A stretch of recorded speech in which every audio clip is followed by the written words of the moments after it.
Welcome back. Bulletin का बाकायदा आगाज करें। बताएं आपको कि इस्लामाबाद हाई कोर्ट में तोशाखाना फौजदारी कार्रवाई केस में सजा मुअत्तली की दरख्वास्त पर चेयरमैन पीटीआई को आज भी रिलीफ नहीं मिल सका और समाअत पीर तक मुलतवी हो गई।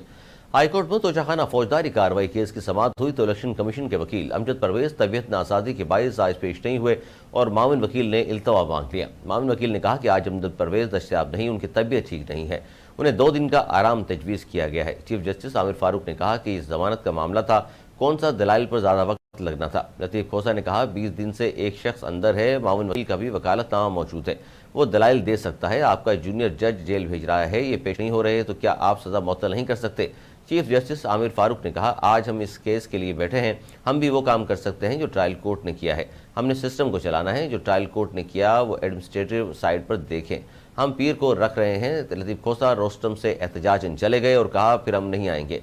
चीफ जस्टिस आमिर फारूक ने रिमार्क्स दिए कि पीर को ना आए, रिकॉर्ड देखकर फैसला करेंगे, 2 गलत एक सही नहीं होते, जो ट्रायल कोर्ट ने किया वो हम नहीं करेंगे। एडवोकेट लतीफ़ खान खोसा अदालत से वॉकआउट कर गए। हाई कोर्ट ने केस की पीर तक समाअत मुलतवी कर दी। पीटीआई हामी वकला ने कमरा अदालत में शेम शेम और फिक्स मैच नामंजूर के नारे लगाए।